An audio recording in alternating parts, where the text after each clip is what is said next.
Whether one agrees with that assessment or not, there is still an undeniable appeal to the film that echoes through the decades. The nonconformity of the title characters aside, the theme that redemption of even the worst of humanity can still be achieved, or, at the very least, honestly attempted, underpins the film. It's what drove the novel's author, E.M. Nathanson, to write the tale. When done believably, with healthy doses of appropriate or bawdy humor, you have something akin to The Dirty Dozen. Created before the advent of CGI, the realistic pyrotechnic action exploding on screen kept the film memorable. The film has been able to resonate through the decades in many ways. In the 1993 romantic comedy Sleepless in Seattle, Tom Hanks and Victor Garber tease Rita Wilson and Rosie O'Donnell when they cry as they talk about the ending of An Affair to Remember, 1957. The men respond by shedding fake tears over The Dirty Dozen, especially Richard Jekyll's helmet. The website for the popular cable network Turner Classic Movies, TCM, which frequently airs the film, cites several pop culture references, including the use of the title of the film and the name of the popular New Orleans jazz group, the Dirty Dozen Brass Band.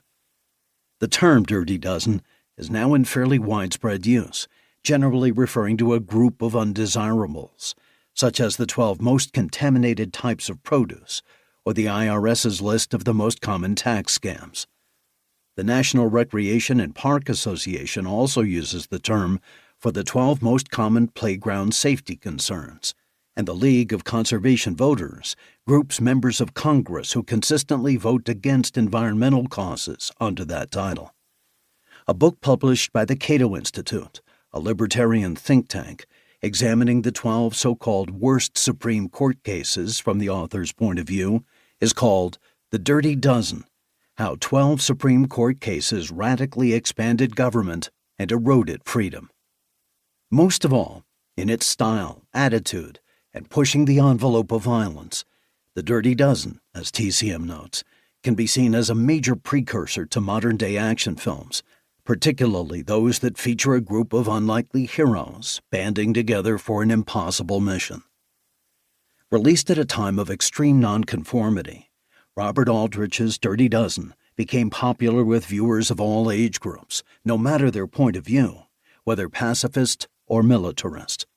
The final nose thumb of the film's last line, "Boy, oh boy, Killin Generals could get to be a habit with me," was the ultimate Bronx cheer. It was delivered sarcastically by actor Charles Bronson at the film's finale, after his character has witnessed the hypocrisy of his superiors.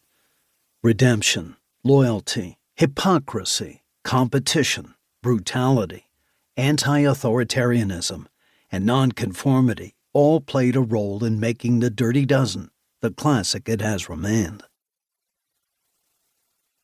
Part 1. Inception. 1.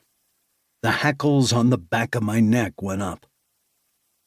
Forcing a hulking giant to confront his suppressed homicidal temper, his rebellious commanding officer gives the man a knife and then goads him with taunts that will ultimately lead to a violent explosion. The haunting image described is from the pen of author E.M. Nathanson in his best-selling novel, The Dirty Dozen. The unique tale of The Dirty Dozen has an equally unique origin. Born on February 17, 1928, in the Bronx, Erwin Michael Nathanson had a childhood he described as also worthy of a book. His parents split when he was young due to his mother's clinical depression, forcing her to be institutionalized when the boy was only 2. His father had to place his son in a Jewish orphanage in Manhattan until he was 7. He then went to the Hebrew National Orphan Home in Yonkers, where he stayed until he graduated high school. Nathanson, known as Mick to his friends and family, passed away in 2016 at the age of 88. However, in 2006, in an unpublished interview with writer Beverly Gray, he said, "When I was at the boys' home in Yonkers, I was about 11 maybe, I started working on the home newspaper. That was my first writing. I still have some of those little articles. Yeah, I'm still very close to some of the boys." Despite having spent it in an orphanage, Nathanson